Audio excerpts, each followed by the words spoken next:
loves, everyone cries. Round the world we're all alike. So why is there war? Why do we fight? There's one sea, one sky, one earth. So you and I gotta learn to live together. When one hurts, when one needs, we gotta learn to live together. Peace, make peace, make peace, peace. All right. Isn't it time for to stop dying? Isn't it time, mother, stop crying? Stop the fighting and the hate. We gotta make peace before it's too late. There's one sea, one sky, one earth. So you and I gotta learn to live together. With one hurts, with one needs, we gotta learn to live together. Peace, in peace, in peace. Everyone cries. Round the world we're all alike. So why is there war? Why do we fight? There's one sea, one sky, one earth. So you and I gotta learn to live together. When one hurts, when one needs, we gotta learn to live together. Peace, make peace, make peace, peace. All right. Isn't it time for to stop dying? Isn't it time, mother, stop crying? Stop the fighting and the hate. We gotta make peace before it's too late. There's one sea, one sky, one earth. So you and I gotta learn to live together. With one hurts, with one needs, we gotta learn to live together. Peace, in peace, in peace. All right, make peace, peace together. Peace.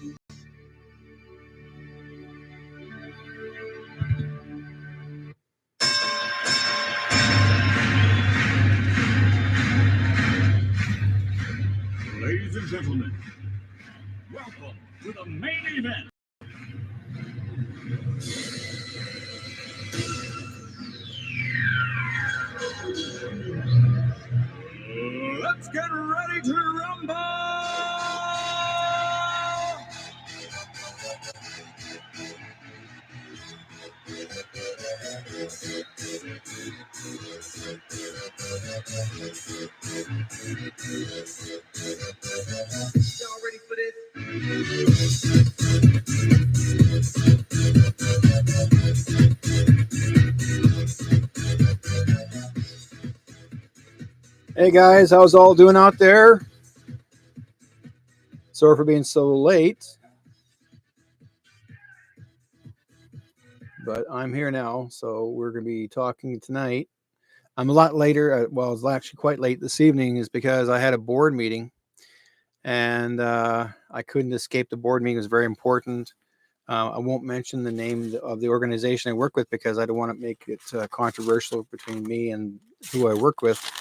I'm actually one of the directors, but it's very, very important for me tonight for me to be there. Happens about once a month, one day per month on the program.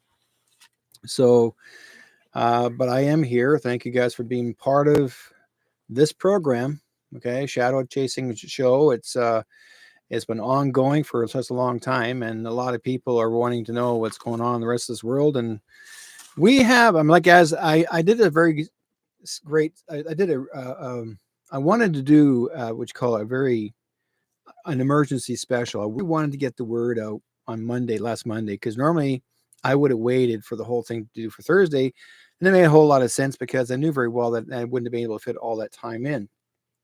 So I did a special report on what happened on Bill C-63, where our fake Justin Trudeau wants to basically make it a law that you'll have no rights whatsoever if you talk ill will of anyone or if you hate someone, because basically he's making a hate speech is what it is. And he's including, as an included category, he's adding human trafficking, he's adding child trafficking, he's um, child abuse, he's actually adding a few other things that relate to children, which should not be on this particular Bill C-63. He's combined a whole bunch of things together because basically, and I'll tell you why, we already know, some of you actually been, that when you watched the last Monday's show, the reason why he included the children and the human trafficking in it, because so then it keeps him from being, he's actually what you call exempted from being investigated. Okay, we all know of his record. We already know that he's already signed 4 waivers. He's paid people off, 4 young girls, 4 waivers, and he's paid the family off to keep their silence.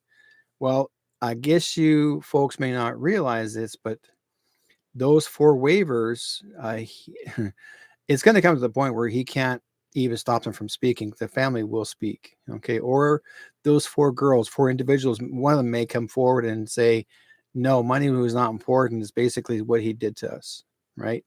Or that particular person individually.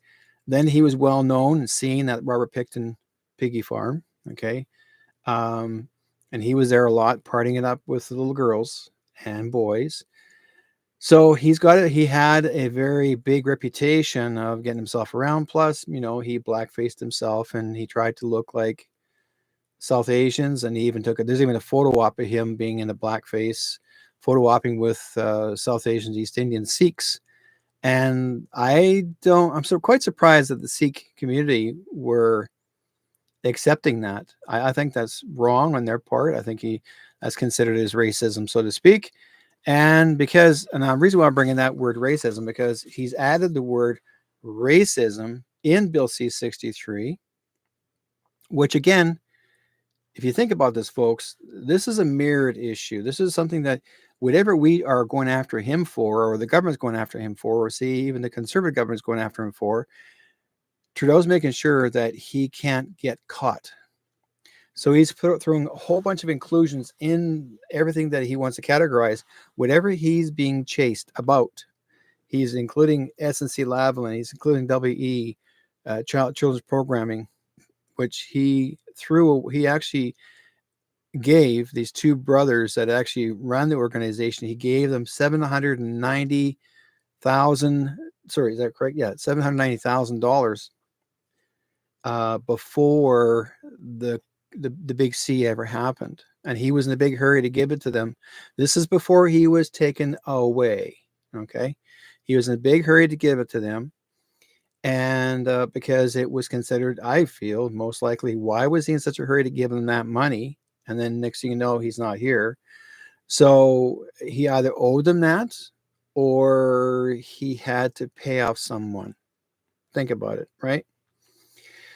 Um, there are a lot of people there. There were actually a lot of witnesses out there, and so the thing is, this is going to be a huge, as far as I understand it. I mean, through some of my research and people that have been sending me messages, some of their intel, and this is not faked intel, folk. This is what I've been told. I've known about this since um, July 19, 2019. Even before that, I even knew about his antics long before he became prime minister.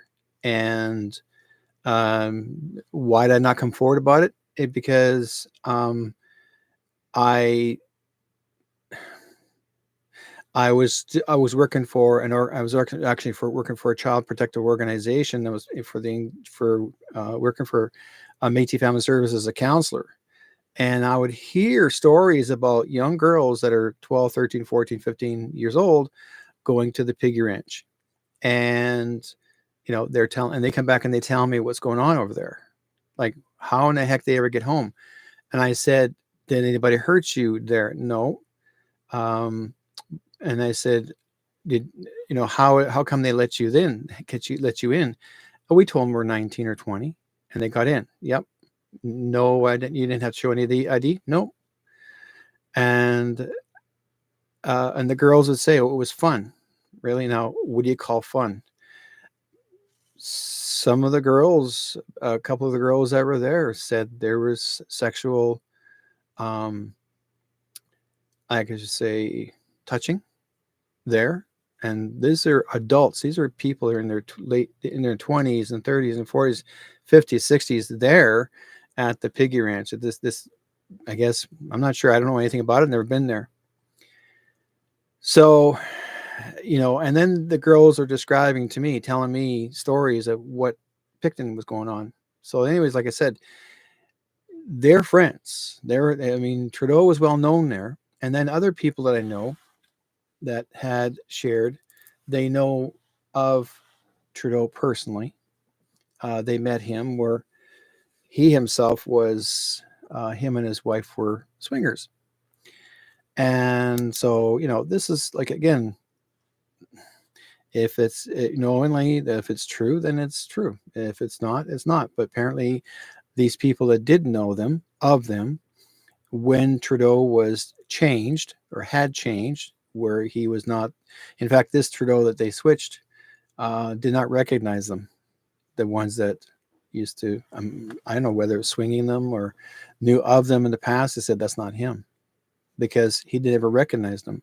Not avoiding them, he just never recognized them. So the thing is that, when you're replaced and you have no memory of those people, most of the time what Trudeau does is, like, especially when he's asked a question in Parliament, if they ask him a tough question, he'll totally ignore the answer and he will say, I'm not going to answer that. Why? Because he knows he doesn't have the answer. Reason why? Because he doesn't remember. He's not the real true dumb. Okay. So people are I hope they begin to realize that the real one is gone, has been gone for a long time. And it's all over Telegram, because it's a truth page. We actually have been sharing that story for the longest time. And this is the true intel from special people up above that tell the story. These aren't just, regulars that know of him. These are people for high up in position, shared that. And we had the freedom to, and then there's things that I knew. But anyways, I don't want to bore you on that part, but what I find that's interesting is because Bill C-63, when Trudeau actually had said that if he has that bill passed, he can come after any of us on the internet, and he wants to shut down TikTok, he wants to shut down Facebook, he wants to shut down YouTube, anything to do with social network and us talking about anything related to him or any Liberal government in Canada. He wants to shut it down completely. And he said if he had it his way, he would shut down the internet completely, that we would have no access to it. Okay. Now, why Now let's pretend that what I told you tonight, that say he's fake. But what if he was? What if he was real? What if he did pass this bill or had the chance opportunity to pass this bill? What can we do about it to fight against this? And this is the thing, folks. If you need to remember too, Trudeau himself called for the War Act to go after every citizen that they did the peaceful truckers convoy in Ottawa. Okay, you call Ottawa. Truckers convoy in Coutts and many others through Ontario and other provinces. And yet he said if any money is transactioning, even to give to the truckers because of their hard work and labor, to having to stand up for their rights and freedoms, he would freeze their bank accounts. And you would never be able to access your bank account. And he would go after the companies they represent and have them shut down completely. So you don't have a job nor money. Now, this is the first political leader in the world that actually had done that by freezing your bank accounts and stealing your job away from you, even including the farmers, forcing to shut them down. He's actually doing it now. He wants to shut down all the farmers, and he wants not allow any of the farmers to sell any of their goods, any of their milk or any of their fruits and vegetables, whatever they grow, and or cattle, anything that they have that is farmers. In the States, what Biden had done, he ordered a SWAT team to go after farmers, even the people who only drive carts. Okay, these people have been farmers all their lives. Wearing, you know who they are. I won't mention them because I don't want to hurt their feelings.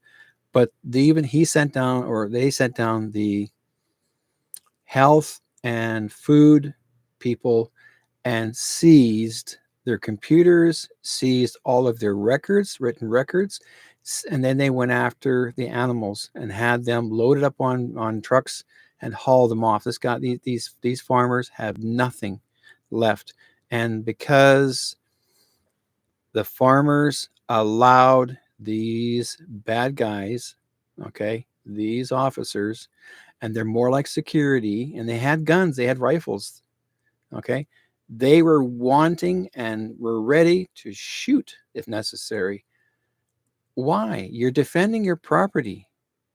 And yet this is what's happening right now. We're getting people like these, and I'm telling you guys, this is what President Trump had said, who was a commander-in-chief. He said, start to protect your stuff, and we need to watch over each other. We are the mainstream media from now on. We are the truthers. We are the ones that have to share the stories, because you cannot trust the mainstream media in any station, whether it's radio or television. And the only ones that if you do trust, if they're the independents and not paid off by any political government, and they're willing to stand up with you, those are by your side, standing with you. Because Trump had said, don't trust your mainstream media, because they are the ones called fake news. And so here we are trying our darndest to stand up for the rights of our people. This is what's important, right? And the reason why, so basically this bill he's trying to pass this bill where we have no rights. And if I say, oh, Trudeau is actually an idiot, well, then he calls that an insult, boom. And a neighbor can actually, and he will pay. Here's the crazy part. This is what Trudeau said he would do. He would take $60,000 and he paid $30,000 to the next door neighbor to turn you in. And the other $30,000, whatever he uses it for. But that basically, they're going to charge us a fine, who we think badly of our prime minister or anyone else. They'll charge us a fine, and also you get jail time. What the hell is this all about? Why are they doing this? Okay, why are they trying to get people all riled up to get scared? Because they're saying, well, if you don't do as they tell you, you're going to go to jail. Right? And I'm thinking, Okay. Now, I have no fear because of this, because I already know this is all fake. But people that are in the mainstream media believe it. The public believes it. Those are not those are paying attention to mainstream media. They're believing that, oh, I better be careful. I better not do this. I better not upset anybody, because and if you think about being mad at someone, you can also get charged too, just by thinking about it. And also, they said they will do is go back and look up everything you've recorded and anything you said about anybody in politics that's recorded, whether it's video, audio. And if the government gets to go back all these years and they find something on you, they get to arrest you too and take you to jail. All your past history. Now, why is he doing all this? And why are actually allowing a prime minister to be a prime leader directive? We never voted for a prime leader directive. Okay. Thank you, Keith. I know you'll be on the border April 1st. Now, the reason why he wants us active April 1st, think about it, folks. April Fools. Now, whether it is true or not. Okay. Do we know anything new? Yes, this is part of the new. A lot of people have no idea what's going on. So here's the thing. If Trudeau doesn't like us talking bad about him, then why did he call us that are part of the Freedom Convoy, or those that were actually sharing information regarding what the convoy has been doing? Why is he calling us racists and misogynists? That means that we can actually have him charged under Bill C-63. We can go after anyone under Bill C-63. Okay. And Diane in the chat room says it is happening in the UK and Europe right now as we speak. Right? This other countries are doing the same thing. They're following suit with what Trudeau is doing. They want, oh, this is a great idea. I think we'll do this too. And I tell people, the only people who are fighting back right now are the Europeans. The ones that are fighting back, if you look at France, if you get a chance to go on TikTok, just type in France farmers protecting. You'll see how far they've been standing up against the police there. There's no military. There's no military helping because they're out of the way, because they work with our commander-in-chief. It's the police who actually under the corporation. Okay? I'm not kidding you. It's all over the world. It's not just Canada. It's all over the world. It's all through the UK and Europe. And yet, we've got farmers fighting back. They're bringing the biggest dozers. They're bringing in the biggest tractors. I'm telling you, huge freaking tractors. There's mining trucks with wheels that are almost as big as your freaking house. Okay? As big as the wheels, the tires are as big as a house, and they're driving them down the road against the police. The police are putting up barricades, and they're billy clubbing the public. The police are billy clubbing the citizens, and the citizens are not tolerating it any longer. They're going after the cops. They're fighting back. It's gone too far. But see, here's the thing: reason why everyone is fighting back. Now, because they said enough is enough. And the reason why they said enough is enough is because they're tired of the bull crap that their politicians, their political leaders had done. These political leaders are corporate leaders. They're under corporation. They're all billionaires. They couldn't care a rat's butt if you don't have the money. They'd rather see you poor because you make them money being poor. They raised the taxes. Our taxes have gone up 36 to 38%, and they're calling it climate tax. Where does that come in? Climate tax of what? Oh, well, the farmer has gas, and he's expelling the fuel from the tractors, which is diesel most time. They're actually doing the crops in the fields, and then they have cattle, and the cows fart, And that actually is a climate problem. We need to put butt plugs in them so they won't make any gases.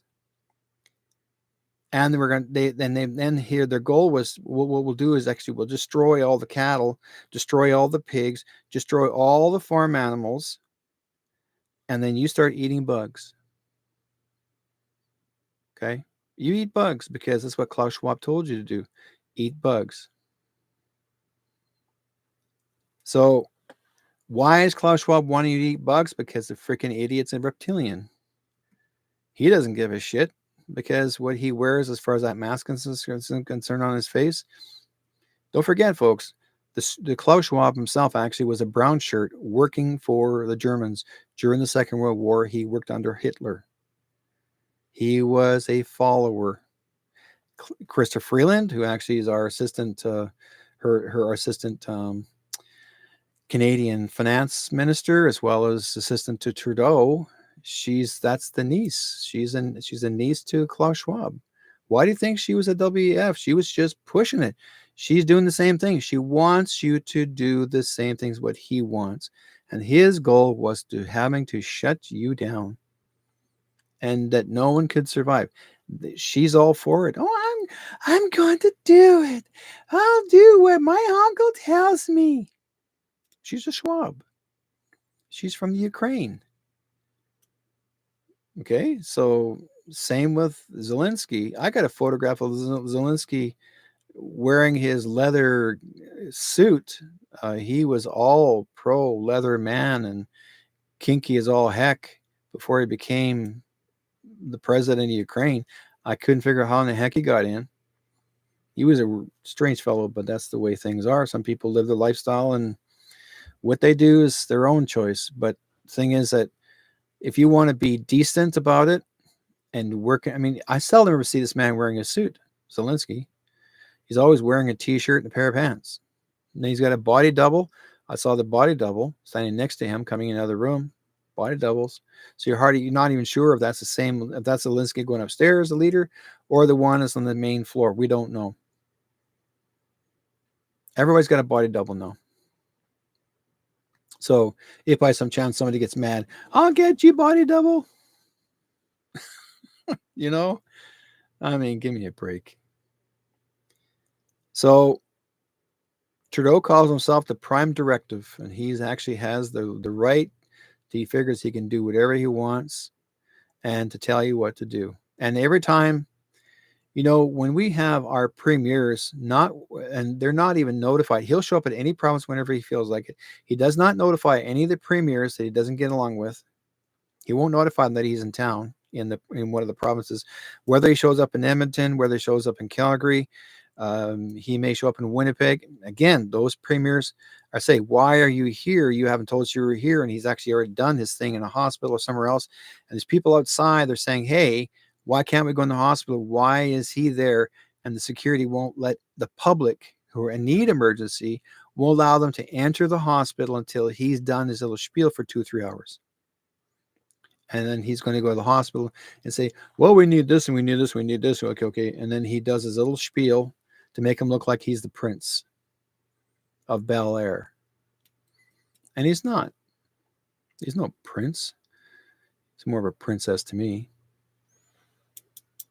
But like I said, oh, I did something wrong.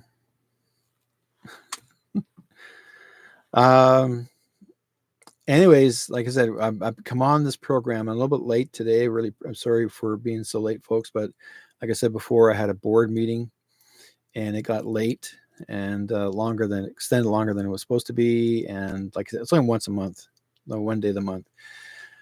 But again, I wanted to take care of our organization first and then come on the show and start sharing information for you folks. Now, some of you may know what's going on, others may not, but that's what is going on as we speak.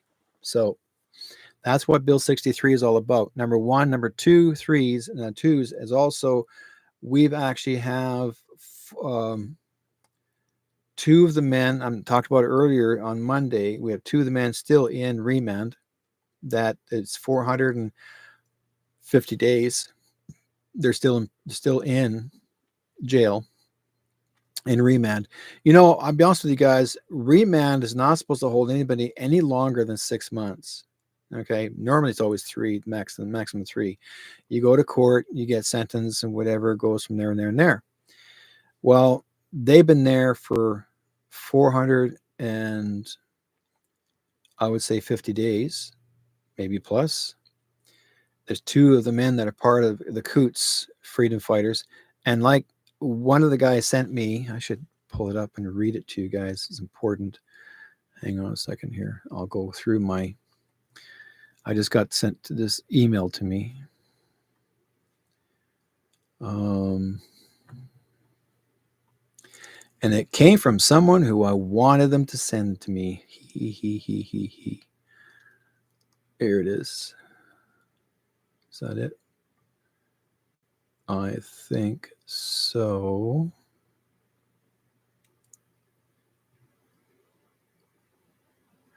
Hellbent Express, a family affair with Hillary and Jamie Hagan.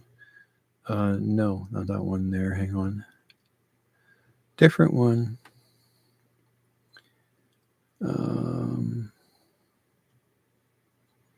There it is. The Crown has nothing on anyone at Coots. Now, that was sent to me March the 12th. And so this is my email. So it says here, let me do it this way. It's easier to see. So the court proceedings for a number of those involved with the Coots Freedom Convoy protests will be resuming soon. Pretrial hearings for Tony Olnick and Chris Carbert resume on March the 18th. Now, today is March the 14th, in 4 days. And the trial of Marco van Hagenbos, who had become the de facto representative of the protesters at Coots, and a number of his co-accused get underway on April the 2nd. Pre-trial hearings for Van Hagenbos, I'm going to sabotage his name, and company, wrapped up recently, and some interesting responses from the Crown to defense applications took place. There are a number of rulings on the defense applications expected to come down on the 18th for Carbert and Olnick, and as with the other case, the actions of the Crown continue to call into question the legitimacy of the charges these men face. 2 mainstream media pieces have come out of this week which touch on the Coots situation, one of which contains some revealing information about the RCMP and what they know and didn't tell their own officers at Coots. As always, this info presents more questions than answers, but in general, it casts you more doubt on the original charges against the 4 men and those outstanding against Carbert and Olnick. Now, before I go further, I wrote a letter to Olnick in jail to telling him that I was on his side and I believed in him, and hoping when he got out that I could interview him on the program, both him and the guys, but he's still in prison. Now, you might ask why there won't be much in the way of links to anything I am presenting here about the pretrial hearings, and that is because of the publication ban, which is now law in Canada with regards to any pre-law hearings. Thankfully, my expatriated ass is no longer a prisoner of the Maple Gulag, and I can relay to you what I please from my sources in Alberta, who shall remain anonymous. Okay. So, Marco van Hagenbos and Alex van Herk and George Jansen. Now, Marco is a former town councillor for Fort Macleod, a town north of border community of Coots, where Freedom Convoy protests took place in 2022. He, along with Mr. Van Herk and Mr. Jansen, were charged with mischief over $5,000 for their participation in those protests. Like the Coots, 4 men, they were merely exercising their right to protest and standing up to air their concerns over the utterly gross overreach of Justin Trudeau's Big C regime, a right that was once guaranteed under Canada's Charter of Rights and Freedoms. Now, the Charter, like so many other contracts between state and citizen across the West, can now best be described as used toilet paper. Now they showed a brief interview of him, and but we'll go with that in a minute.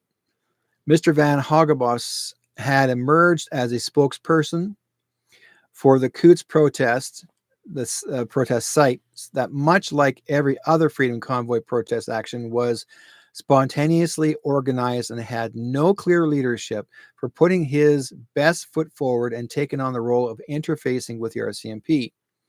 The community leaders in Coots and the media, now Mr. Van Hagenbos, like Tamara Leach and Chris Barber in Ottawa, had marked himself as an enemy of the state. Mr. Van Herk has also been punished, and he had 3 excavators parked near the highway in Coots as part of the collective expression of protest.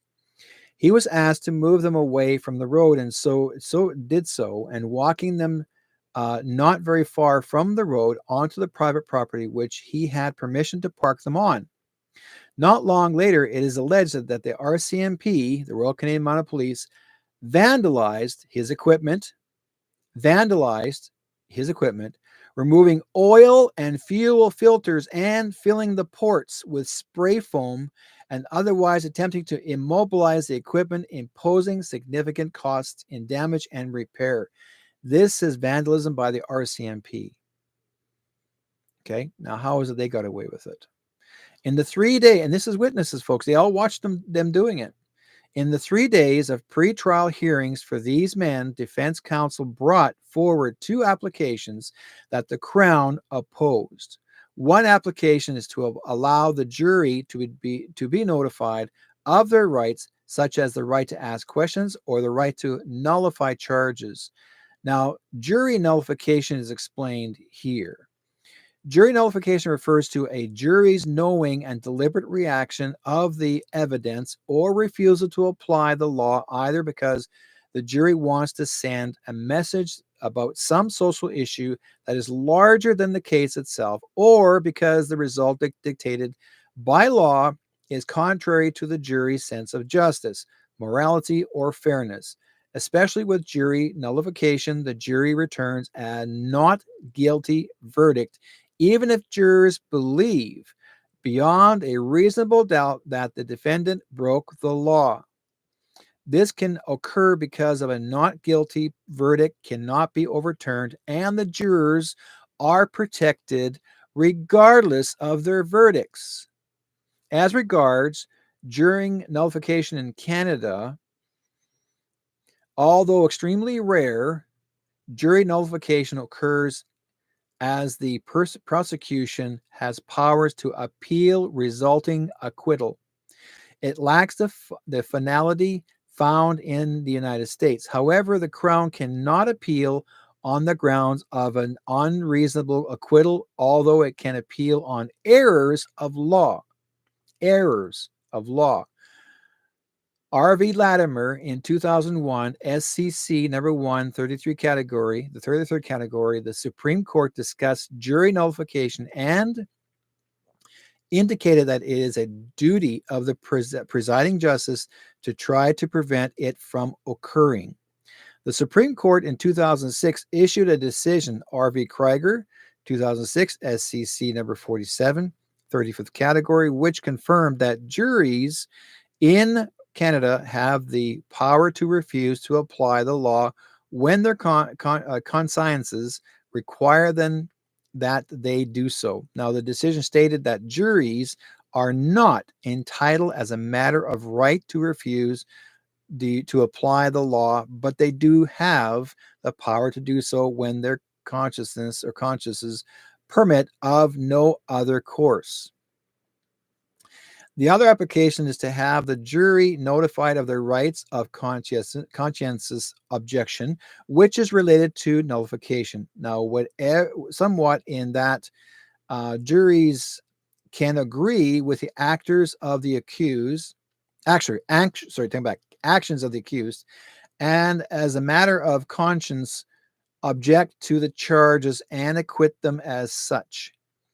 The Crown opposing these applications speaks volumes. Now, the charges against the men, okay, like the charges against the Coots, are politically motivated, and the Crown knows it. Now, given his motivation, it is highly likely that the jury would side with Van Hogenbos and company and acquit or nullify, and the opposition to these applications makes it clear that the Crown considers this a possible and likely outcome. As in the trial of Chris Barber and Tamara Leach, it appears that the bulk of the evidence that the Crown will be using to make their arguments against Van Hogenbos, which will be in his social media posting, which is nothing if not exonerating, should conscientious objection or nullification to be part of the jurors' consideration, asking for the country to be freed of ridiculous mandates, emphasizing the peaceful nature of the protest, and otherwise fairly normal messaging can only be seen as criminal activity by a maximally negative interpretation, which seems to be the Crown's strategy, and thus the objections to the applications. Another concerning possibility coming out of the pretrial hearing was verbiage heard from the judge that a publication ban can be sought on the trial itself. Though that seems highly unlikely, one has to wonder just what is so terrible about a mischief trial that the public must be prevented from hearing about it. And to my mind, it seems like the government is trying to save itself embarrassment. Who knows? Will we find out on April 2nd, 2024? Well, we should also remember that in good old Canada, a mischief conviction carries a maximum penalty of 10 years in federal prison, which should give you some indication of why Trudeau and the Crown are so doggedly pursuing these trumped up cases. And it's all about punishment of the designated boogeyman, a futile exercise in bogus legitimation at the potential expense of these men's freedom. Now, Tony Olenek and Chris Carbert, the Coots too, okay, Tuesday, February the 6th, saw the release of Chris Lysak and Jerry Morin. Now, some of you may not realize, but Jerry Morin actually is Indigenous, because everybody kept saying, there must be a lot of racism and misogyny. Well, no, there's Indigenous people in there. Half the I would say 1/3 or 1/2 of the truckers and freedom fighters were Indigenous people and other races. And okay, so Tuesday, February 6th, saw the release of Chris Lysak and Jerry Morin on a plea deal. Listen carefully, plea deal from their 2 years of unjustified incarceration in relation to Coots protests. These men were incarcerated for 2 years. Okay, 2 years in prison to keep their mouths shut. They kept out of the way. Regular readers of this Substack will know that all of the original charges against Morin and Lysak were dropped. The plea deal for Lysak was for a technical gun handling charge, and he wasn't originally charged with, And Morin signed off on a fantasy and about bringing guns to the protests that is simply not true. 2 years inside will do incalculable harm to a man's mental state. It's true, because I've got messages from people that were inside with them that were not part of the charges, but they had seen the conditions that they looked, how they appeared while they're still inside. They were so skinny and so out of it, like they didn't look healthy, very unhealthy. And we should bear in mind that Mr. Morin of the Coots Four probably had the roughest time of it.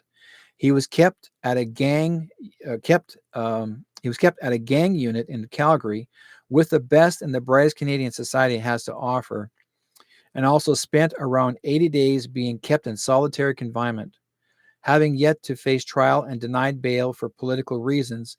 While he was in Calgary, they also denied his wife and any visitations to him for 19 months of his incarceration. That means no contact, no verbal contact. They kept him away from from everyone completely. No, you had no sight of family. The family was not allowed. It's like being in these guys were prisoners of war. Okay, they're acting like as if they're in a um, you're in the prisoners of war camp. That's what it was. I told you they're badly mistreated. They were so horribly mistreated, and these people, and a lot of times they're just given bread and water. That's it. I'm telling you guys. You think, oh no, I'm in prison. It's okay. No, they were so. And when they're talking about being in this part here, let's see, the roughest time of it. Okay, confinement, solitary confinement. It's called 23 and a half lockdown, 23 and a half hour. You're all around, all is around you is concrete walls. Okay. I've been there. I know what it looks like in Calgary, Spy Hill. It's in 23 and a half hour lockdown.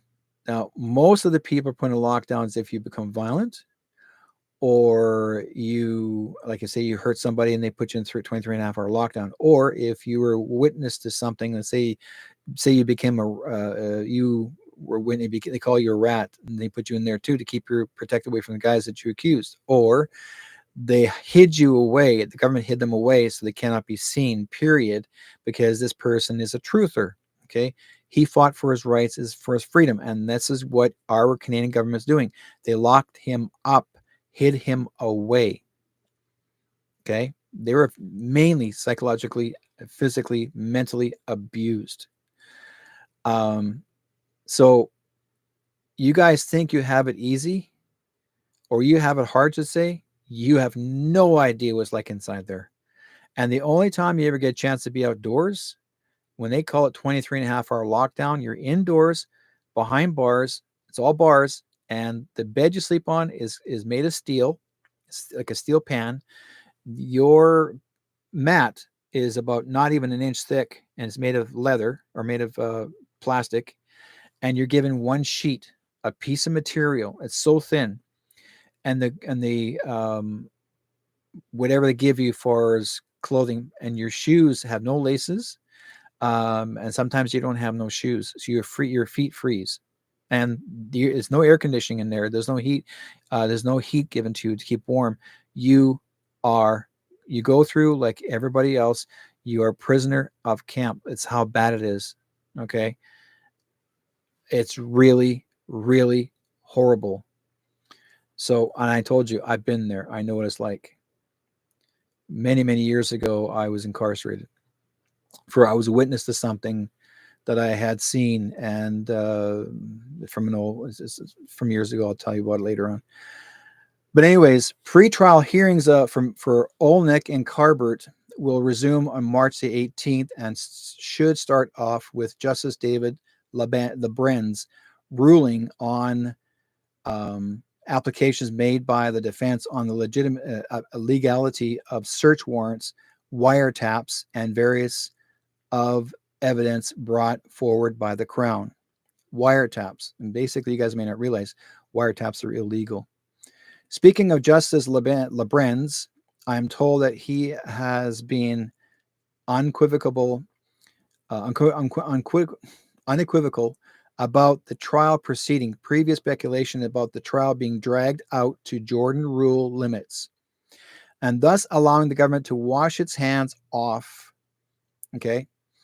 off this and are off the table. Now, he intends to see this through, and that's great news, but as it allows for the possibility of investigating and possibly bringing various government actors to accountability once Olnick and Carbert are acquitted.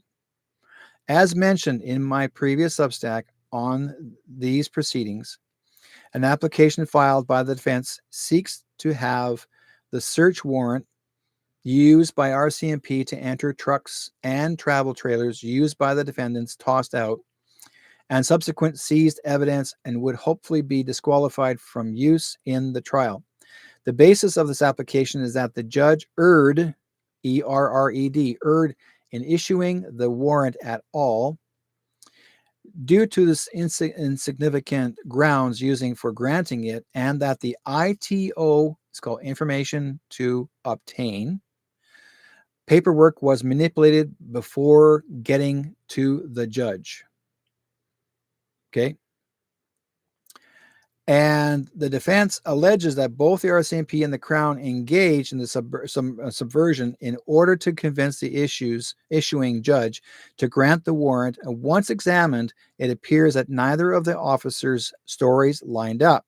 And reports from those in the courtroom at the time of a cross-examination indicate that the judge did not look pleased with either Crown prosecutor Stephen Johnson and those RCMP officers. They lied through their freaking teeth, made up stories, okay? And like I said, there's witnesses of the RCMP pull out these guns that came out of their trunks and threw them in the back of the vehicles of the guys that are accused. Much of the basis for the ITOs is built around generalized notes written down at the end of the undercover officer, the UCO, shifts. Now, relying solely on memory and not exactly the most solid type of evidence, and may explain why they had to manipulate documentation in order to get the warrants. See, they lied. And that's called treason, folks. You'll find out. This is where the seeds of the fantasy against the men were most likely sown, and two hot young thing UCOs saddling up to the very outgoing Tony Olnick to see what kind of shit he would talk. And it is completely imaginable that Olnick, not unlike myself, would have said something like, "It's a bummer, though, these cops are working for a bunch of effing communists." And in the minds of the Crown, that translates to conspiracy to M, to take someone out. Hopefully, Judge LeBrenz sees the subterfuge engaged in here by the Crown. Now, I am told that during the cross-examination, one of the officers involved in the submitting the ITOs for the warrants said that they hoped that they would find evidence. Well, that doesn't sound very confident, does it? It is worth going over what evidence the Crown will have left to work with should Justice LeBrenz grant these applications and all of the evidence obtained under these warrants is thrown out.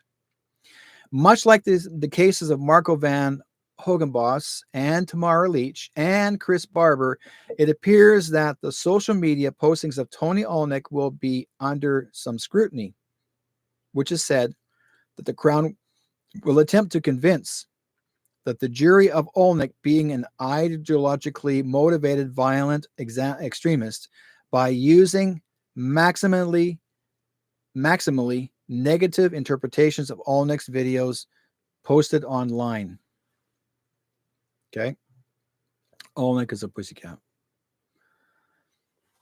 In this Instagram post from Tony, the night he was arrested, he can be heard wishing the cops would come and have coffee with him. Sure, it sounds extreme, doesn't it? Like, come on, have a coffee with us. That's all they ask. Like, let's go have a coffee. These guys were peaceful. They didn't say, "I hate you." He just says, "Come have a coffee." So, and there's actually pictures and videos of this. You have probably heard the term before or seen the acronym IMVE floating around, as it is government's overly verbose way of saying wrong thinkers, and serves as a boogeyman for all the usual suspects to point to when they need the average CBC Canadian to be afraid of something. Another player in the pre-trial hearings is a person named Barbara Perry, whom the Crown is hoping to use at trial as an expert witness. Miss Perry had a bit of history working with the organization. You have read about her called the Canadian Anti-Hate Network, a taxpayer-funded grift which exists to find wrong thinkers hiding under their nearest Inuksuq and then tell the government what it wants to hear about them. Perry sits on their advisory committee. For more on CAHN, and the debunked and wild goose chase they led our country on, please have a listen to my interview with Karima Syed, where she goes over documents that show Khan told Trudeau that he wanted to hear about certain supporters of the Freedom Convoy and how that was laundered into legitimating invocation of the Emergencies Act, even though the claims of CAHN were shown to be false by the CSIS, RCMP, and the various other security and intel personnel. Okay, there was no military there. This is all RCMP, and our military weren't even participating in this. Given that Perry is going to have some difficulty finding any hate in the words of Olenek or Carbert, nor connections to any of the groups which occupy so much of her research, the defense has correctly filed an application to have her removed from the trial. She might be an expert on hate, HATE, and there isn't any here. It's not germane to the charges, and her presence at trial is but a tactic on the part of the Crown to illegitimately connect the two men to the boogeyman Perry and her associates spending their careers playing Olenek's videos at trial is going to be a farce. Much like the use of so much video footage by the Crown in Ottawa in their attempt to convict Barber and Leach, the only hate ever on display in Ottawa came from the police, counter protesters, and the media. Tony Olenek often goes on at length but about love and unity and wanting to heal the country and get Canada back on track. How hateful. Something else considers about the charges that Olenek and Carbert are facing is this. Given that all of the original charges against Lysek and Morin were dropped, now including the heinous conspiracy to do capital M to the police officers, in order for any charge of conspiracy to stick with the other two, while you need at minimum more than one person. What about Carbert? The evidence that the Crown has against Chris Carbert is, drum roll please, nada, zip, nilch, nothing, zero, and a whole lot of sailboat fuel. Chris Carbert is the really fun fall guy here because the Crown is trying to make this a case about Tony Olenek, but in order to get a conspiracy charge to stick, they need at least one more person. While we are here, there are two claims about Tony Olenek that the media put on full blast immediately after the arrests, and those media stories achieved their desired effect because people keep mentioning two things, both of which are easily disproven or explained away as factors. One is the amount of ammunition they found at Tony's property, ignoring the fact that having lots of ammunition doesn't mean anything. And as people stockpile it up all the time, given constant noise from politicians like Trudeau or Barack Obama about imposing more restrictive gun legislation, the problem here is that all of it was at Tony's property, over an hour's drive away from the protest site. Not very handy for the supposed conspirators to just start blasting away at the you-know-who people, don't you think? Another false narrative deployed by the media was claims of Tony having PIPE bombs. The media has done a real disservice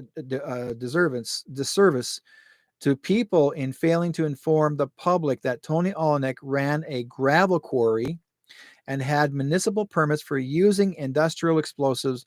Going to his property and finding them there does not a conspiracy to murder anyone. Oops. Okay. This man's an explosives expert. This is his company. So the Crown let Lysak out because they literally had nothing on him. And the best they could come up with was a very minor gun mishandling charge. And in order to maintain the fantasy, the Crown took advantage of Jerry Moran, who, as mentioned above, had spent 2 years of his life in a gang unit, inclusive of several stretches of solidarity confinement, while they had prevented his wife from visiting him for 19 months. Now, this, like I said before, this is entrapment. Our government did not allow him any visitations from anyone. It bears repeating that Jerry Moran barely visited the Coutts site at all, had no guns at the site, and in the lead up to all of this was mostly helping a friend work on a project in Vancouver Island. Some conspirator. As the Crown had nothing on Carbert and are staking their case on gross misinterpretations of Tony Olenek's social media videos, they had to have something else. And thus the utterly stupid documents they got Jerry Moran to sign, which hanging the carrot of immediate release in front of his face. And those release forms saying that don't talk about it, keep your mouth shut, don't mention it. And this is the forcible RCMP. They're telling when you sign something, you're signing your life away, folks, because they get to tell you what to do. You'll find out. Something else which is interesting about the Crown's case is a reliance on wiretaps, which were placed on Olenek and Carbert's mobile phones under the unauthorized claim of imminent harm. I told you it's illegal. Those wiretaps began on February the 11th, and in all of the evidence recorded, not a single thing was said by either of the men which was illegal or implied any illegal activities. And one would think imminent harm means just that, imminent. But no one was harmed at all between the wiretaps and the arrest and a period of 3 days. You will also remember some of the drama from last year regarding an envelope which was said to contain some damning evidence that Olenek's previous counsel, Tony Rolston, had referred to as a crime fraud. The contents of that envelope remain under sealing orders, but it is believed that they are the notes from 7 minutes long phone call between the Crown prosecutor, Stephen Johnston, and the RCMP. Remember, Johnston had been acting in the advisory capacity on the Coutts protest situation since February the 2nd, which presents something of a dilemma regards conflict of interest now that he is prosecuting the case. This is Canada. However, the land where common sense and notions of what are right and wrong have long since expired. It is unknown whether we will ever hear the details of that phone call, but given that what we have seen with the Crown and their handling of his case thus far, it can't be good for them, and is thought amongst some of that Stephen Johnston and ought to be lawyering up himself should those details ever become public. Johnston has already proven that he believes himself above accountability and can bully and threaten anyone who crosses him. And as the pre-trial hearings were wrapping up, Johnston announced in the courtroom that criminal investigations are underway against those whom he believed had breached the publication ban. It might be an empty threat, bluster meant to be an associate of mine in Alberta, and stop saying anything that is about this case at all.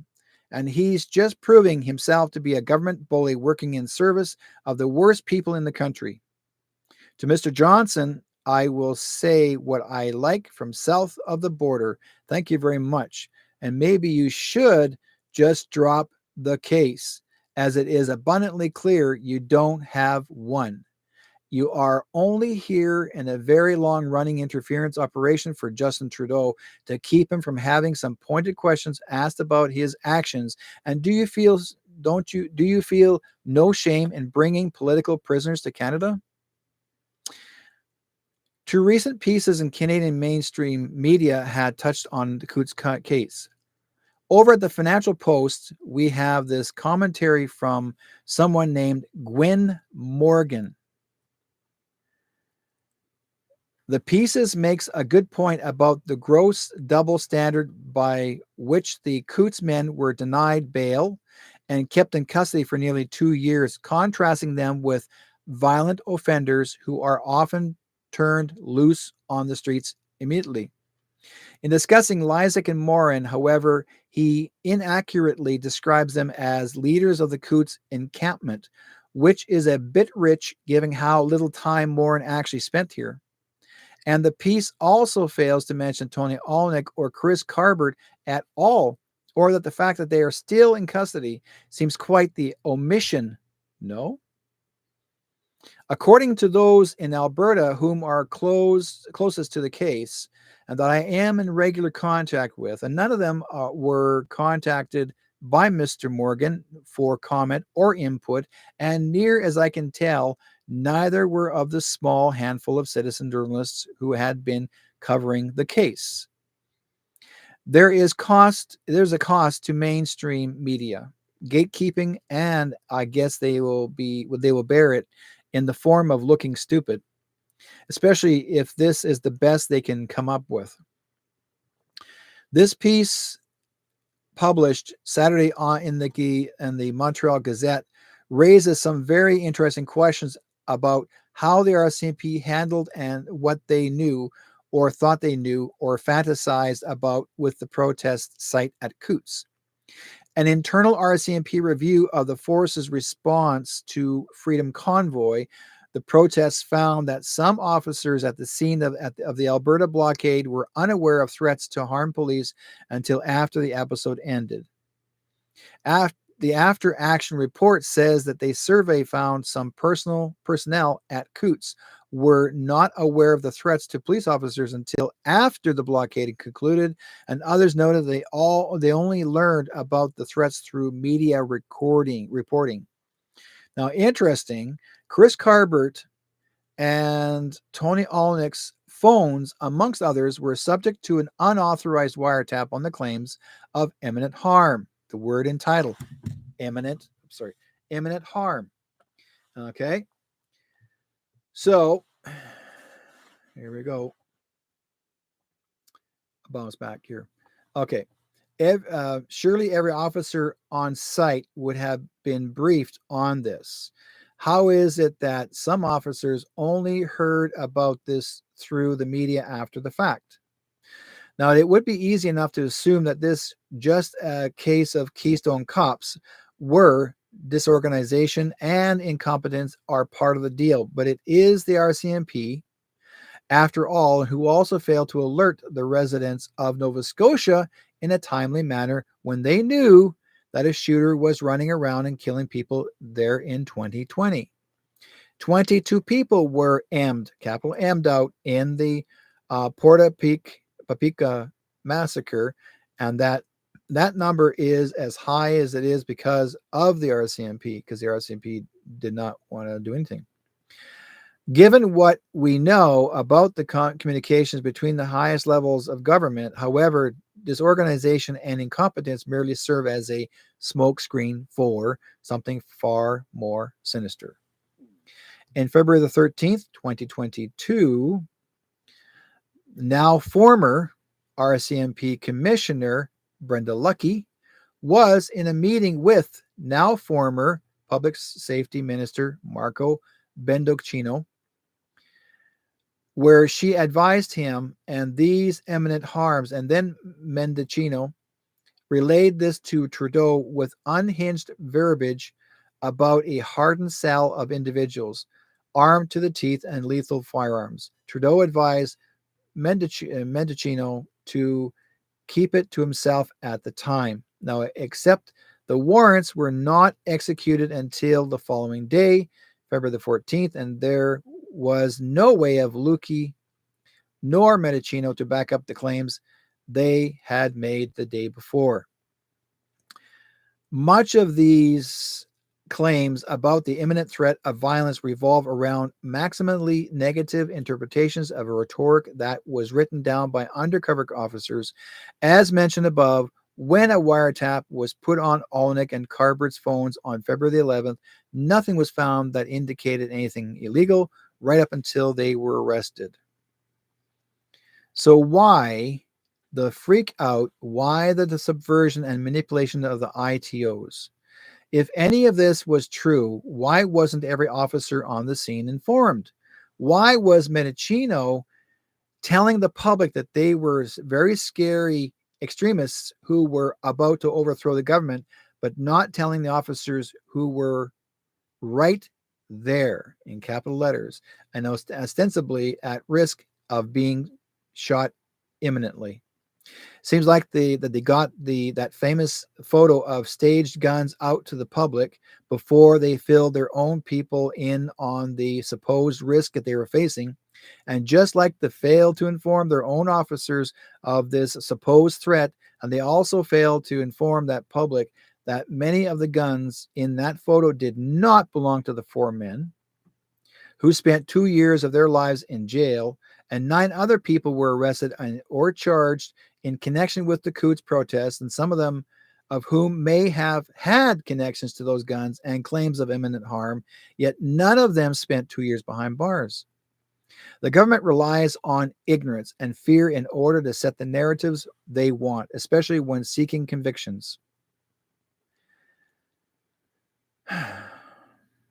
In the court of public opinion. Perhaps that is why when Lysak and Morin were set free, there was very little coverage in the media, and what little coverage was there, it was muted and failed to ask some pretty glaring questions about why all of the original charges against them were dropped.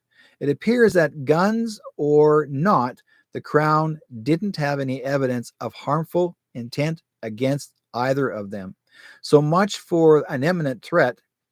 Are we now supposed to believe that we needed the Emergencies Act to quell an alleged conspiracy on the part of 2 men? The media has also failed to ask any questions downstream of Mendicino's testimony of the POEC, such as if these claims about the men of Coutts were a matter of political convenience for legitimating the Emergencies Act, especially given that Lukey claimed that she sent an email stating that there were other options for dealing with the situation, and that David Vanol, head of CSIS, the Canadian Security Intelligence Services, told the POEC that at no point did the Freedom Convoy constitute a threat to Canada. Does the corruption go right to the incident response group?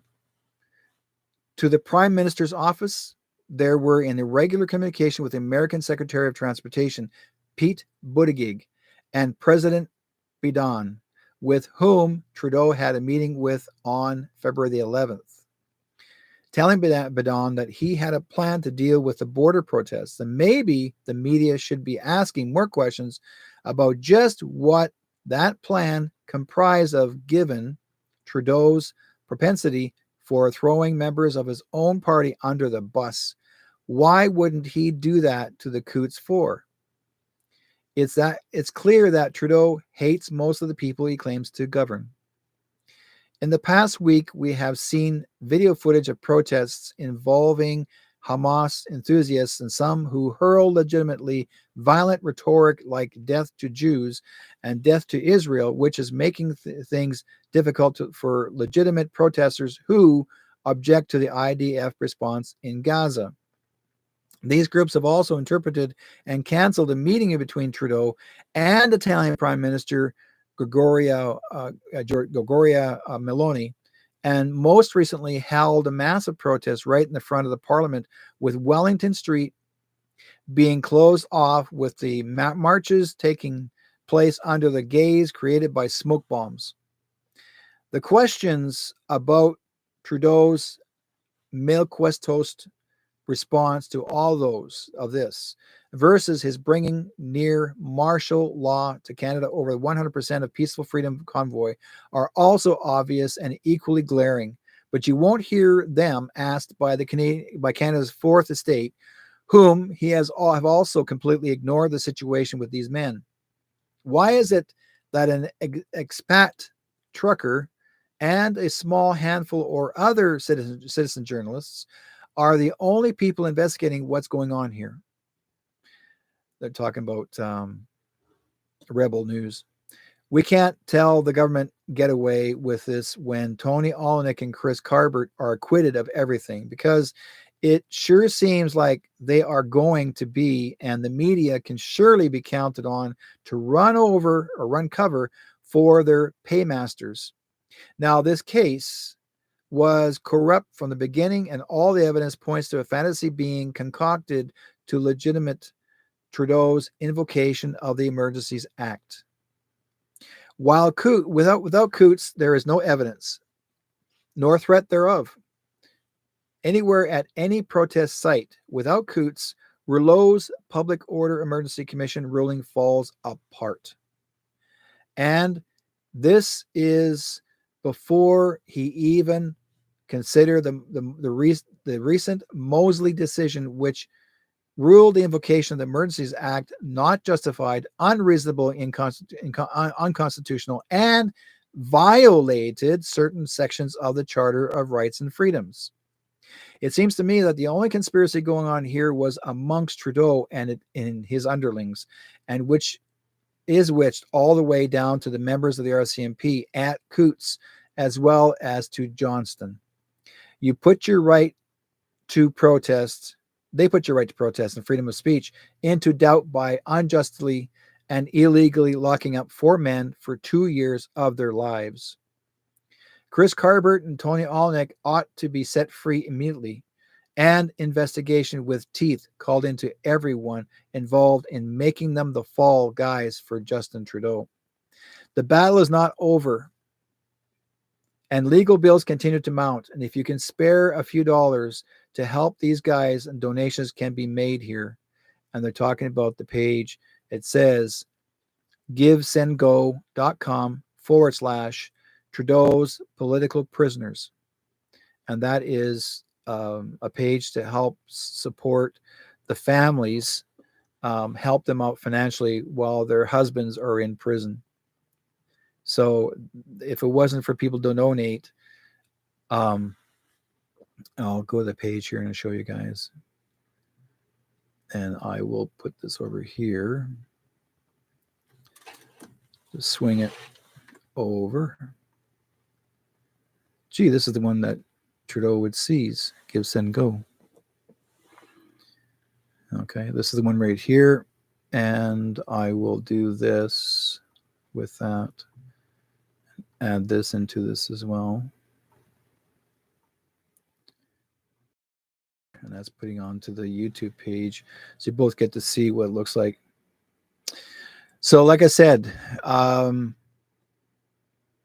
wanted to share a email given to me, because these are the guys that have been part from the very beginning. These are the guys that are on site. And so hey, now you know. Now you know. So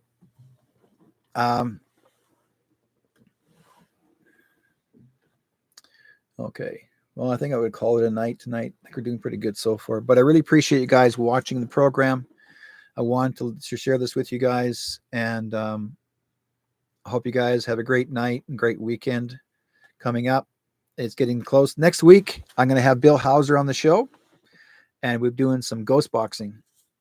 So if you guys can please like and share this show on YouTube, on Facebook, I'm going to be doing that. I'm going to be recording I keep the recording of it, transferred into my other page, my Rumble page, and that'll be, and please like and share. Please share this everywhere about what these guys went through. It is horrendous. I know what it's like to be in Spy Hill. Like I remember, like I said, I was in remand way back in my crazy days, but I was put there back in the early 80s just for something that I didn't do.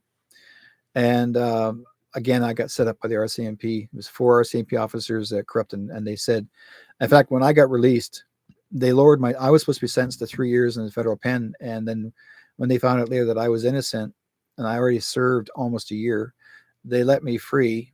But the officers, when I left the building, there's 2 officers that came up to me now and said to me they wanted to apologize for including me on the bus that they made. And so they said, what can we do for you? I said, clean up my record, because I didn't do anything wrong. And so they removed it. They shut it down. So that's why I can cross the border, because I was innocent, but I was in the wrong place, the wrong time. And it was a big thing that happened in Red Deer, Alberta many years ago. And I was actually working the nightclub and they just grabbed me and you're going to jail too. So, yeah. And I was the DJ. So that's what they were doing. They didn't care. And the cops are just making up stories. Oh yeah, he was there too. Yeah, I participated. No, I didn't. I wasn't part of it. And then they planted stuff in my pocket. They planted in there, and because I wasn't a drug user, and that was what bust about. And there was a small one put in my pocket, and I was being charged for joint, and they were sentenced me for 3 years in penitentiary.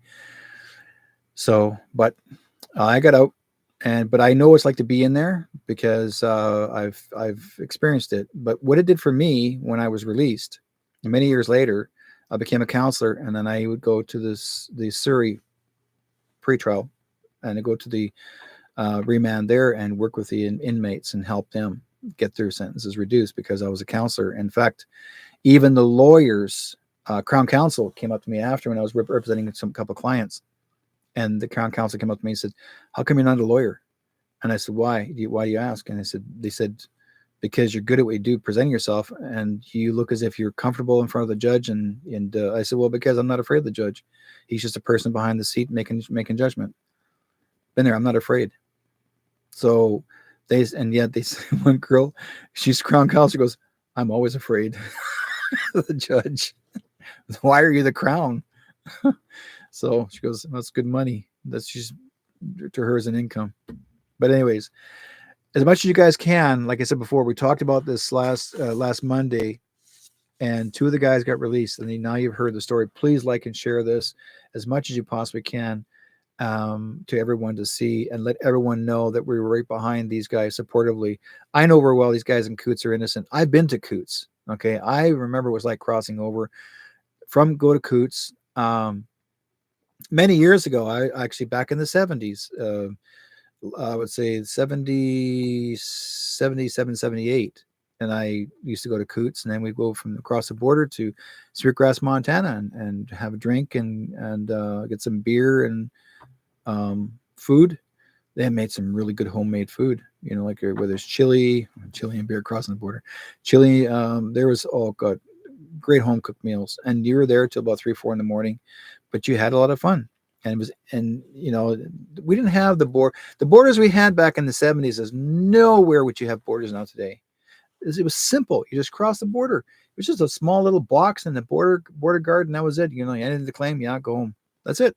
Everybody's fine, happy. Today, it's like high security, but because what they created, is what they created, since 9/11. That's exactly how they treat the border like a 9/11. So I'm hoping it slacks down a little bit. Not everybody's crazy. Okay, I want to acknowledge some of you people in the chat room. Thank you guys for being part of the YouTube chat room as well as Facebook. Thank you for being part of it, Linda and Diane, Badlands, Ojibwe, Linda, yeah. And thanks guys for sharing some of your stories. It is injustice, drives me crazy because too much arrogance all around. But I will say this, folks, this is for everyone to wake up. Okay. Wake up. Canada has been laxing. Canada has not been, they've been so asleep. We were taught not to argue. Canadians are the only ones. That's why we're always apologizing. I'm sorry. That's what Canadians do. We're taught to be sorrowful. We never got into a fight. And if there was an argument, it was like this. Hardly you ever see, like, you wouldn't ever have a weapon in your hand. You just like shake your fist, like, I don't like what you're doing, and I'll talk to my counselor. Like, really? So, yeah. See, we compare Canadians from the United States, from Canadians, Americans. Sure, we love each other, but one's got a fist and one's got a gun. Who wins? You put your gun down. Let's see what happens. Or you just get along and start talking, discuss things through, right? You don't have to hate anyone. But like I wanted to share the story, this information regarding what had happened. And let's see if there's anything else I need to say here. Hang on a second. One more thing.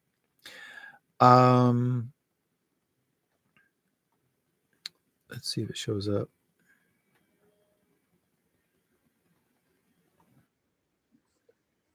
Okay, I'm going to do this. Let's see if I can. Let's try this out. Let's put this over here. Let's put this down here. Let's try this. This one here. Okay. Now I'll make this bigger and yeah.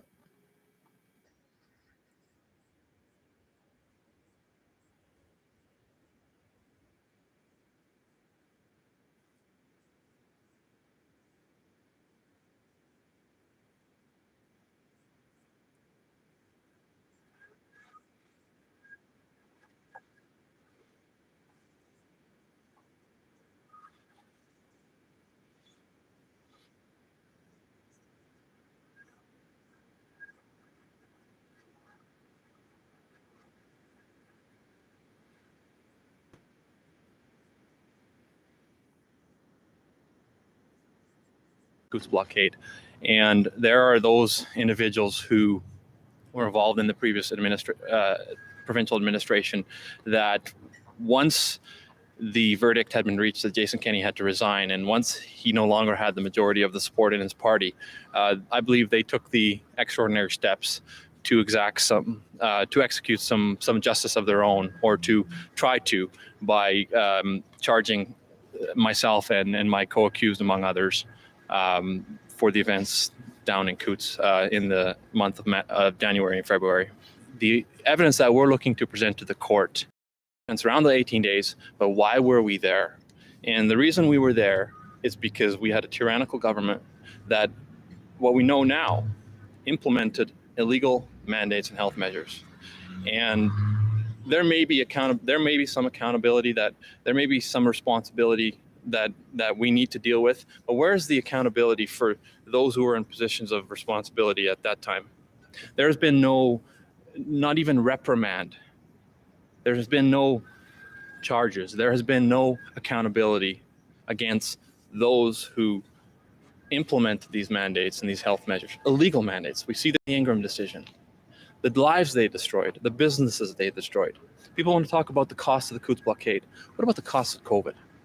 Where's the cost of that? And where is the accountability for that? The lives lost. We're facing an affordability crisis. We're facing a mental health crisis. We're facing a health crisis. That can all get tied back to COVID. And I think we can be thankful for the brave men and women, the truckers, the farmers across this country and in this province that stood up against an oppressive regime. And that thanks, it's there. But I mean, we're facing this, and regardless of the outcome, nothing changes for me. Nothing changes in relation to my position. And that's something that at times may be tough, but I know why I was there, and that feeling is as strong as it was then. Why were you there? I was there for my family, for the future of my family, my kids. I was there standing up to tyranny, standing up to illegal behavior, oppressive behavior. And I hope that in the future, when the time comes for men and women to stand up again, it may not be me, but I hope that there will always be brave men and women who stand up to what is illegal, because if there isn't, that is when society will fail. Thank you very much for being so generous with your time in this cold. Thank You have a good day. Thank you. And that was actually at the Lethbridge courthouse. We're there. I want to thank the autonomous truckers that actually emailed me this whole story regarding the Coots. It was important. I wanted you guys to see this and for me to narrate this for you, because a lot of people really don't want to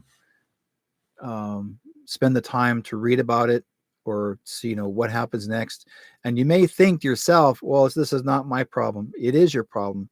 It's going to even go further. Now that's why they have the bills. He's trying to get Bill C-63. All the things that these people dealt with before. You think you've got 4 people locked up and 9 people locked up. If we allow him to tyrannically tell us how to live and how to think, and go after our history and tell us what we can, and they have the right to charge us fines and take our properties away from us, and they'll say, well, you don't need anything, you'll be happy if you don't have it. That's what their goal was. This is what the WEF, the WHO, this was their goal. Their goal was to shut down everything. That was their goal, to shut down everything, that we have no power, we have no rights, and they're trying to take that away from us. You have more human rights on this planet, no matter what country you're in. You have more human rights on this planet. That little man who sits in that little building and goes off in the mouth, and all he keeps on saying is the Canadians want this, the Canadians want that, the Canadians want this, the Canadians don't want it. He uses the name Canadian, which he should never use, whether he represents whether he's a prime minister or not. He's only representing, he should say the Liberal Party wants this, not the Canadians. The Liberal Party wants this. He didn't say the Conservatives want this, because if you say the Canadians want this, you're including the Conservatives, you're including the NDP, and yet the NDP are against everything what the Liberals doing. So why are you saying the Canadians want? Doesn't make any sense, does it? Right? Yeah, Linda says citizens need to wake up and support these people being punished illegally. So, like I said before, folks, if you can, as best if you can, if you can, financially support them, or even send them a letter and thank them for being so strong and by their side. But you will hear from these people, because there is going to be more protests, folks. More peaceful protests is going to happen. It's coming out. It's going to be out on every province. Again, we're not done. It's just, this is part 2. It's coming out, and I'm looking forward to seeing it happen. I may not be in the middle of it, but I will be interviewing people. I mean, like at the time, my wife was dealing with her cancer, and I couldn't go anywhere. I had to be by her side, closely by her side. But if I'm out and I'm able to get out in the street and interview people, I do take the opportunity of doing it. And because I can, and I work for a radio station, and I use my identity card to get me in to interview people. If I didn't have that, I mean, it'd be a lot tougher. I'd be like Rebel News. But the thing is that they can't turn you away if you're asking the questions. But if they don't want to answer your questions, it's because they're afraid you know the truth, and you're just seeking the truth. And they know, right? They already knew. Trudeau, like the fake Trudeau, doesn't, half the time you ask the guy questions, and he'll say to you, I'm not going to answer that, because he can't. He has no knowledge of any history of the stuff that he said in the past. Think about it. He says, I'm not going to answer you, because he won't. He can't. He's an actor. He's just placed there for a reason, to get your attention. He wants you to get mad. He wants you to stand up against this tyranny. So they're making up all kinds of stories to get you guys to just say enough is enough. Stop these politicians from being idiots. I mean, there's some really good people out there, even in our community here. There's some really good people that really do care about our community. You know, I mean, I'm also helping the KTRIS people. Like, and there's some really great RCMP officers that they're not like the ones in Coots. You got your good ones and bad ones. Everybody, no matter what you do, wherever you work for, you know, there's going to be corruption. But if you're somebody from the higher up told those RCMP officers to lie, well, number one, Jason Kenney was the premier of Alberta at the time. He was the one that got those RCMP to lie. Okay, he told them, because he's the one that told Arthur Pawlowski told the officers or the prison guards to get rid of Arthur Pawlowski, he also placed him in prison in Edmonton. Okay, it was that was Jason Kenney that demanded to have him put into Edmonton Maximum, and for him to suffer for those 57 days the same way as these guys are in Calgary. Same way. Think about it. There are a lot of guys that are political prisoners, more than just Arthur Pawlowski. There's many other priests and ministries that actually were arrested and taken to prison and suffered the same consequence. But Pawlowski was the one that was in there the longest as far as a pastor was concerned. You ever get a chance to find Arthur Pawlowski, ask him or write to him or just watch some of his videos and he'll tell the story. And, you know, some people say, oh, I really, I'm sure I'm going to believe it if it's true or not. No, he's right. The inmates were asked to take him down, to knock him out. And according to Pawlowski, and he wouldn't lie, and the inmates said to him that they were sent by the guards, we call them the bulls, sent by the guards, which is by order. The guards were told by order of Jason Kenney to take him out.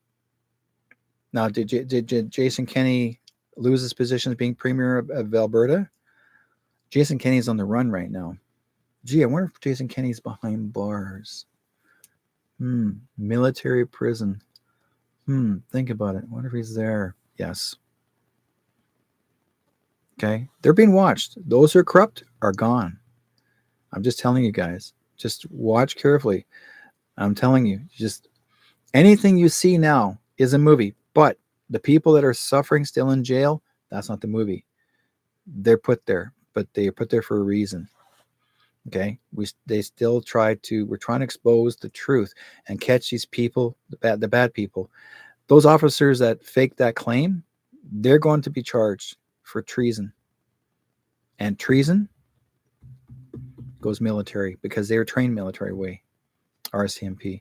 They're not going to get scolded and lose their job because they abused their authority and illegally what they've done. They're gone bye-bye. So I'm not sure how many officers involved, how many people actually signed it. They're gone bye-bye, I will say. And you'll find out. That's my prediction. You know, I'm not always talking about bad things, but we need to stand up for our rights and freedoms, right? I mean, one thing I've learned as a kid, when I was a kid growing up, and I've always fought for injustice for people. And that was what I've always done all my life, fought for injustice. And never shake my fist and hate them. Just, I dislike what I see. And I just want to see people be happy. And if something is not working, you know, let's find out why. Let's fix it. And sure, we had corruption back then, you know, but today it's going to get better. It has become better. We just have to say no. If you don't agree, then fix it. Do something about it. Stand up for your rights. That's all I can say. So anyways, guys, I really do appreciate your time this evening. And like I said before, my apologies for being real late. Like I was at doing my board meeting, but we did come on and I did share my information. So, but next week we've got Bill Hauser coming in, and we're going to be doing some more ghost boxing. So we're talking to people that passed away. So we'll make sure you guys phone in and so you can make requests and see if you can contact a loved one, or we'll find out. We'll see what we can do. Okay. Take care, guys, and be good to each other. And we'll talk to you guys next week. Everyone lived, everyone died.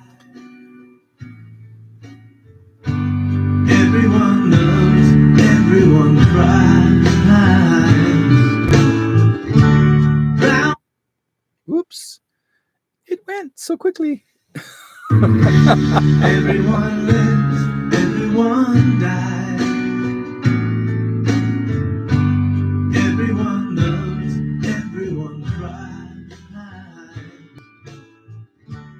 Round the world we're all alike.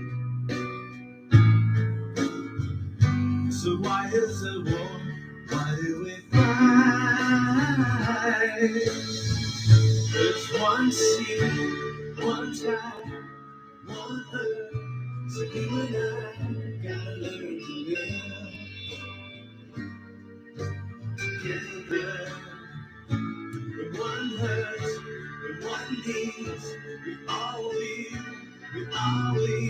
gotta learn to live together. Peace, make peace, make peace, peace. Alright. Isn't it time when the stars die? Isn't it time mother stop crying?